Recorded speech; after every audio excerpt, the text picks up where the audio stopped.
Greetings and welcome to another video of the Hindu vocab. And I apologize, आज थोड़ा सा delay हो गया and I have good reasons. मैं explain कर सकता हूँ आज का डिले. स्टडी IQ चैनल के लिए मैंने the Hindu magazine the Hindu नहीं द योजना मैगजीन का रिव्यू बनाया है. काफ़ी लंबा रिव्यू था तो it takes a lot of time and effort. So वहाँ पे काफ़ी बिजी हो गया था. So as soon as I was able to do something else, मैं हिंदू vocab पे वापस काम करने लग गया. So let us begin. आज का पहला शब्द है कैश. कैश. देखिए यहाँ पर आप देख सकते हैं, हेडलाइन है एक आर्टिकल की, टाइटल है एक आर्टिकल का, huge cache of arms unearth in विजर्ग. तो विजर्ग है ये, वैसे कट गया थोड़ा सा. विजर्ग. अच्छा, तो इसका हिंदी में अर्थ होता है गुप्त भंडार, स्टॉक पाइल, स्टॉक एक्यूमुलेशन, पूरा रिजर्व.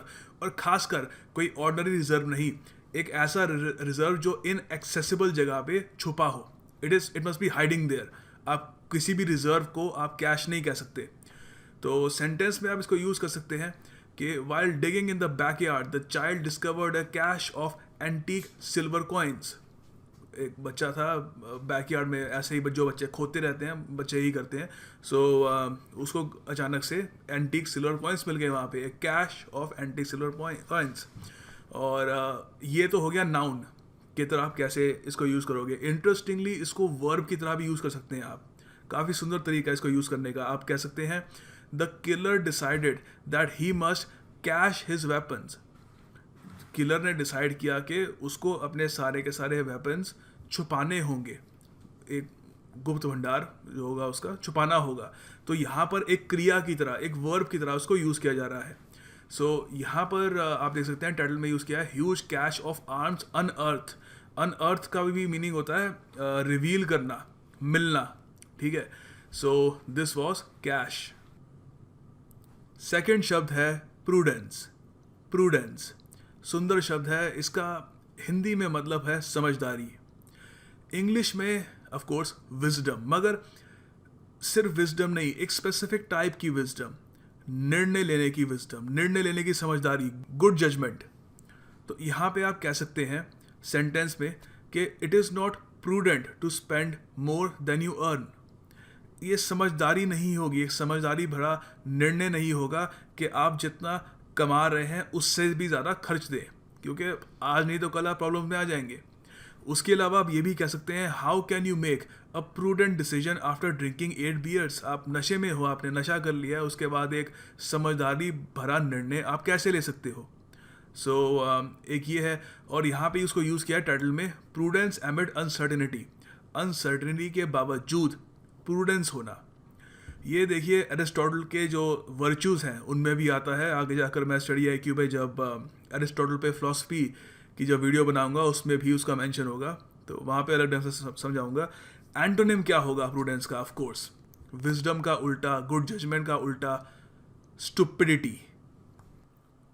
तीसरा शब्द है अनटेनेबल. अनटेनेबल देखिए इसका मतलब होता है असमर्थनीय, जिसका आप सपोर्ट नहीं कर सकते, जिसको आप डिफेंड नहीं कर सकते. इनडिफेंसिबल आप कह सकते हो, या जिसके समर्थन में आप आर्ग्यूमेंट नहीं दे सकते. अनआर्ग्यूएबल, इम्प्लॉजिबल, इरैशनल. अच्छा, सेंटेंस में कैसे यूज़ कर सकते हो आप?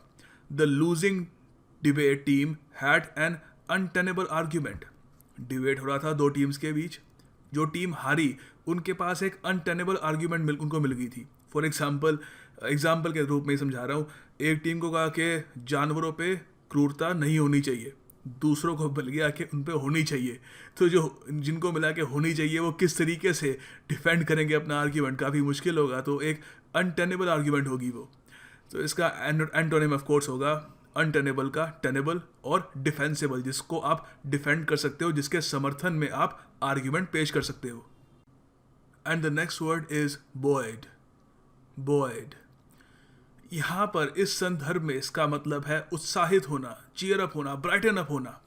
यहाँ पे जरा पढ़ते हैं the demise of TPP trans pacific partnership की बात की जा रही है. ज़रा उसमें जाऊँगा नहीं, GK पे जरा ध्यान दीजिए कि यहाँ पे वर्ड यूज़ कैसे किया जा रहा है.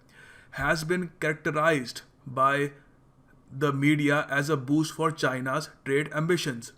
TPP आपको पता है ट्रंप ने रद्द करती है, तो उसकी वजह से चाइना के जो ट्रेड एम्बिशंस हैं उनको और ज़्यादा जोर मिल गया है, बूस्ट मिल गया है. While countries negotiating RCEP appear to be buoyed by the notion that it would now be the largest free trade agreement in existence. तो वो लोग काफ़ी उत्साहित हैं, चीयर्ड अप हैं कि RCEP सबसे बड़ा ट्रेड एग्रीमेंट हो सकता है पूरे इतिहास में. सो ये इसका मतलब है यहाँ पे उत्साहित. सेंटेंस में आप इसको और तरीके से भी इस्तेमाल कर सकते. So you can say she was buoyed up by his praise and smiled. वो उसकी प्रशंसा सुन के, उसकी तारीफ सुन के मुस्कुरा उठी. और ऑफ कोर्स शी पहले तो उत्साहित हुई, फिर मुस्कुरा उठी. एंड उसका एंटोनिम होगा डिप्रेस. ऑफ कोर्स उत्साहित का उल्टा डिप्रेस. अगला शब्द है अवाउड. अवाउड इसका मतलब होता है स्वीकृत. जो एक चीज़ काफ़ी ओपनली कन्फेस की गई हो, डिक्लेयर्ड हो, एक्नॉलेज्ड हो, असर्टेड हो. तो यहाँ पर देखिए एक पॉलिटिक्स के ऊपर आर्टिकल था, वहाँ पर इन्होंने इसको यूज़ किया है कि it is hard to find anyone even avowed, जो डिक्लेयर्ड ओपनली कन्फेस्ड बीजेपी या बीएसपी सपोर्टर हैं, वो भी अखिलेश जी के बारे में कुछ गलत नहीं बोलेंगे. ये आर्टिकल कह रहा है, मेरे शब्द नहीं है, ये मैं इंग्लिश समझा रहा हूँ आपको यहाँ पे. सो अवाउड बीजेपी सपोर्टर, जो खुलेआम डिक्लेयर्ड बीजेपी सपोर्टर है according to the articles line, वो भी अखिलेश के खिलाफ कुछ नेगेटिव नहीं कहेंगे. सो इसको आप अलग तरीके से यूज़ भी कर सकते हैं सेंटेंस में. You can say at an early age the man had avowed his resolve to be a soldier. बहुत ही छोटी उम्र में उसने ओपनली डिक्लेयर कर रखा था, एक्नॉलेज कर रखा था कि हाँ आगे जाकर मैं एक फौजी बनूंगा.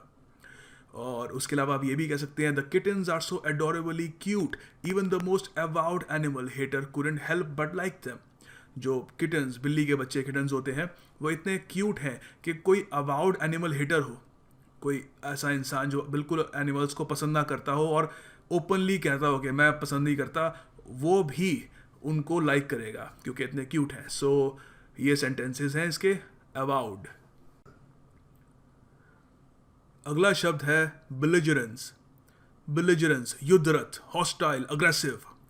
इसको कहाँ पे यूज़ किया? देखिए ये एक आर्टिकल था जिसमें पाकिस्तान ने इंडिया को एक्यूज़ किया है कि इंडिया अपनी न्यूक्लियर बॉम्ब्स बनाने की क्षमता बड़ी रैपिडली इंक्रीज कर रहा है. तो उन्होंने यहाँ पे कहा है India is constantly violating ceasefire at line of control which resulted in the loss of lives of innocent civilians. Indian belligerence, aggressiveness, hostility, ये पाकिस्तान का वर्जन है. ऑफ कोर्स वो उनकी तरफ से ये बयान आया है. continues to pose threat to the peace in the region. तो इसको हम सेंटेंस में कैसे यूज़ कर सकते हैं? आप कह सकते हो कि belligerent noises are now coming out of the United States. United states में से जैसा कि आप सुन पा रहे हैं काफ़ी ब्लिजरेंट नॉइजेस आ रही हैं. वो नेटो को ये भी कुछ लोग कह रहे हैं वो तोड़ना चाहते हैं, और कुछ लोग ये भी कह रहे हैं वो ईरान के साथ वापस जो उनके ख़राब रिलेशंस थे वो शुरू करना चाहते हैं और शायद वॉर भी हो जाए. तो यू कैन से एक एग्जाम्पल के तौर पे कह रहा हूँ, belligerent noises are now coming out of the United States. इसका एंटोनिम ऑफ कोर्स सिंपल है, आप पता ही होगा, फ्रेंडली. नेक्स्ट वर्ड है सफाइस. सफाइस इसका मतलब होता है पूरा करना. इंग्लिश में आप कह सकते हो बी इनफ, सफिशिएंट, एडिक्वेट होना, काफ़ी होना.